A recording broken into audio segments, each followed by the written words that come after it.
This is your News Source Evening Bulletin for today, Tuesday, the 16th day of October in the year 2018. Here's what we're tracking tonight. The government of Guyana is looking at its legal options and other options to block a move by the Berbice Bridge company to increase the tolls to cross the Berbice Bridge. The company called a press conference this morning to announce that while it has not gotten approval from the Minister of Public Infrastructure, it will still be moving ahead with its plan to increase the tolls from November 12. Under the company's plan, motorists could find themselves paying increases of more than 300%. Minister of Public Infrastructure David Patterson called an emergency press conference this afternoon to make it clear that the government is not in agreement with the move and will be doing all in its power to prevent the increases. Well, I want to assure Gordon, good question. I want to assure the entire Berbice sector that we will do everything in our powers to ensure that this some tolls are passed on to them. As I said, when the Minister of Legal Affairs, the Attorney General, examines and gives me all the legal options, then from there I go back to Cabinet and we can see. We have several options. We would have options. I mean, if he recommends an amendment, we could do that. If Finance recommends a financial route, we can go there. Or if the Minister of Public Security says that it's a vital and important service and says declare an order to keep it open, I mean, we'll do that. I mean, so the entire gamut of possibilities are open. I don't know which one we will do this time, but I do know the outcome will be that there will be no fare increases to the people of Berbice. Minister Patterson explained that the government currently spends an average of $155 million annually to subsidize the tolls for the Berbice Bridge, and the move by the company to increase tolls could only be seen as unconscionable. Firstly, my position remains the same. I will not be approving any toll increases for the Berbice Bridge, River Bridge crossing. And that is our position on that. We will be seeking legal advice from the Attorney General's chamber on the legal implications of what is the power and the authorities under this act. Thirdly, I would like to give all assurances to all commuters in Berbice and Region 5 and Region 6 that the government will do all that is necessary to ensure that commuters can continue to use the bridge safely and without any particular undue harassment or tolls. He said the opposition leader Barra Jagdeo, who headed the former government that signed off on the contract for the bridge, should make his views known on the latest turn of events. Patterson said the Berbice River Bridge contract and all that's contained in it falls squarely at the feet of Jagdeo and the former Pacific government. Questioned about whether the government would be willing to reintroduce the ferry service, the minister explained that under the act that established the Berbice Bridge Company, vessels that carry vehicles and goods are prohibited from crossing the Berbice River. He said even if an amendment to the act was made, there would be other issues. The government would be forced to purchase new ferries and build new stellings, since the ones that existed before the bridge was built were allowed to fall to pieces.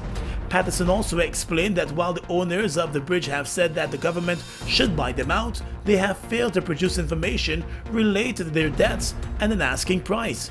The minister also said it appears instructive that a bridge company would look to increase its tolls on the same day that local government elections are to be held. The Berbice Bridge Company claims that it has sought legal advice, and as of November 12, it will be charging cars $8,040 to cross the bridge, while pickups and four-wheel drive vehicles will be asked to pay $14,600. Minibuses will be asked to pay $8,040, while small trucks will see their bills going to $14,600. Additionally, the company wants medium trucks to pay $27,720, large trucks to pay $49,600, freight would have to pay $1,680, and boats that will force the bridge to retract will now have to pay $401,040. More news coming up in a moment. This Christmas, get a loan for your dream car. with an extended repayment term. Spruce up your home with that renovation you always wanted and take advantage of low or no down payment. Get new appliances so you can cook up a storm. You'll get same-day approval. Plus, you can win a getaway to a destination of your choice. Visit RepublicGuyana.com today to find out how. Republic Bank, we're the one for you. Get ready to ride it, ride it. Ready to ride it, ride it, ride it, ride it, ride it, ride the wave. Open up the new vibe, drink up the boldness inside. Radical and fresh and wild. Catch the wave now. Ride bold, ride fresh, ride strong. Come on, ride the wave. Taste the action, satisfaction, perfection. Wave, wave, wave, wave, wave, wave, wave. Ride the new wave of excitement sweeping Guyana. Wave Pale Ale, a premium, full-bodied, strong and refreshing alcoholic brew, crafted to perfection for a bold, young, radical you. Don't settle for anything less. Catch a Wave Pale Ale and ride it today. Wave Pale Ale. Crafted to perfection. Experience our future together at the inaugural Green Guyana Expo and International Small Business Summit, Guyana National Stadium, October 18th to the 20th. Guyana's first-of-a-kind expo supporting the Green State Development Strategy for building the world's first green economy. See and learn how we will protect our environment, preserve our biodiversity, promote the use of renewable energy, and adapt to climate change. The Green Guyana Expo and International Small Business Summit, October 18th to the 20th, Guyana National Stadium, Providence. Start your journey at greenguyana.gov.gy or at Green Guyana on social media. Welcome back. The chairman of the Berbice River Bridge Company, Dr. Surendra Prasad, has said that the company has been left with no other option or alternative than to raise the tolls, and that's based on legal advice. The company, unfortunately, has accumulated losses in excess of 2.8 billion Guyana dollars and has never paid a dividend to its ordinary shareholders and is now in default of its obligations to its numerous stakeholders, including the National Insurance Scheme. It is imperative that we understand that the National Insurance Scheme investment in the bridge represents an investment of all contributors to the scheme, without exception, be they past contributors, current contributors, or future contributors. These investments by the private companies have also been flagged by their respective auditors and their regulators, and those investments in the Berbice Bridge are now being flagged as impaired. The bridge chairman said there appears to be a fallacy that the required adjustment in tolls will benefit the shareholders. Note that this is not the case.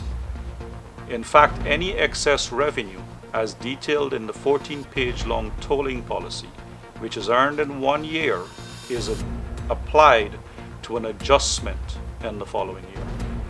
Since no adjustments were ever made, no surpluses have been earned, resulting in the required adjustments to the toll now being compounded. The Berbice Bridge Company directors met recently with the Minister of Public Infrastructure, and the minister conveyed to the Berbice Bridge Company that the government was not going to facilitate its request for the toll adjustment that is covered under the public-private partnership between the government and the private investors in the bridge under the concession agreement. The agreement was signed under the previous government and had come in for a lot of criticism. Let's tell you now that the Guyana Prison Service has reported that the situation at the Lusignan prison has returned to some level of normalcy, following an attempt by several inmates to break down several areas at the jailhouse last evening. In a statement this morning, the Ministry of Public Security explained that the riotous behavior by the prisoners started just after 4 o'clock yesterday afternoon. Some of them hurled missiles directly at prison officers and caused damage to a section of the fence of the holding bay. The ministry said several attempts were made by officers and ranks to enter the location with the use of shields, but the large number and size of the missiles caused them to retreat to a point of safety. The prisoners continued to throw various missiles, damaging 4 perimeter lights as darkness approached. They also started to set fires to items including mattresses and pallets, and those were placed along the inside of the fence. The fires caused damage to the monitoring room with the CCTV cameras. Officers eventually used rubber pellets in their effort to bring the situation to an end. When that did not work, live rounds were fired in the air. 8 prisoners were hit by the pellets and had to be taken to the Georgetown hospital. Those who have been discharged have since been sent to the Georgetown prison. The 8 prisoners who were injured are Cleveland Williams, Lester Joseph, Taif Kush, Raymond Jones, Kerwin Arthur, Anirudh Prasad, Lakram Singh, and Lexroy Rigby. 6 were escorted to the public hospital where they received medical attention. The joint services were forced to step up security around the prison last evening as the prisoners continued with their threats. Late last night, everything was returned to a level of calm after the acting director of prisons visited the facility. Some of the prisoners complained about the quality of food being served to them and also about their living conditions. The Lusignan prison is currently housing over 500 inmates. Many of them are prisoners on remand. Not all are housed in the prison buildings. Because of the fire that ripped through the Camp Street jail last year, a large number of prisoners were moved to the Lusignan prison and temporary holding areas were built. That has put a strain on the prison system. Today, the prison director was back at the facility and used his time there to sample some of the food being provided to prisoners. In the courts right now, Deputy Superintendent of Police 53-year-old Patrick Todd was this morning charged with causing the death of a 64-year-old pedal cyclist by his alleged dangerous driving. Mr. Todd appeared at the Lenora Magistrates Court a day after the Director of Public Prosecutions offered advice that he be charged for the man's death. With attorneys Dexter Todd and Gordon Gilhouse at his side, the senior police officer appeared before Magistrate Liverpool at the Lenora Magistrates Court and pleaded not guilty to the charges of causing death by dangerous driving and driving under the influence of alcohol.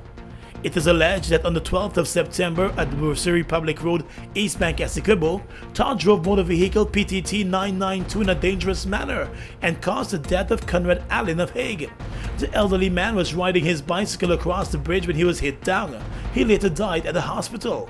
It was further alleged that on the same day, the senior cop was under the influence of alcohol while operating the motor car. The court was told that a breathalyzer test was done, and he was found to be over the legal alcohol limit by more than 35 micrograms. An application was made for reasonable bail, and the man's attorney told the court that the incident, which claimed the life of the elderly man, was very unfortunate. Attorney Dexter Todd added that the accused is the father of 4 children and is expecting another child soon. The magistrate granted bail in the sum of $250,000 and adjourned the matter until the 12th of November. And finally this evening, Principal Magistrate Judy Latchman today ruled that enough of a case has been made out against taxi driver Matthew Monroe for him to face a high court trial over the murder of high school teacher Cassia Branch. Monroe was charged back in 2017 for the murder of the school teacher whose battered body was found close to the Repentir Cemetery. She never regained consciousness and passed away at the Georgetown Hospital. The taxi driver, who was one of the last persons to see the woman alive, was arrested and charged. The teacher had reportedly hired him to take her home when she was abducted and assaulted before being left to die. An autopsy report revealed the cause of death to be brain hemorrhage as a result of blunt trauma to the head. Her body also bore several broken bones, and it is suspected that she may have been dumped from the car in the cemetery. Just after the woman's body was found, the taxi driver left the country and claimed that he had loaned his car to someone else. He returned when other persons were arrested. However, law enforcement agents kept their eyes on him, and following a number of leads and statements, he was arrested.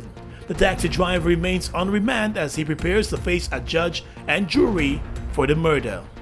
And that's your News Source Evening Bulletin for tonight. Gordon Mosley reporting.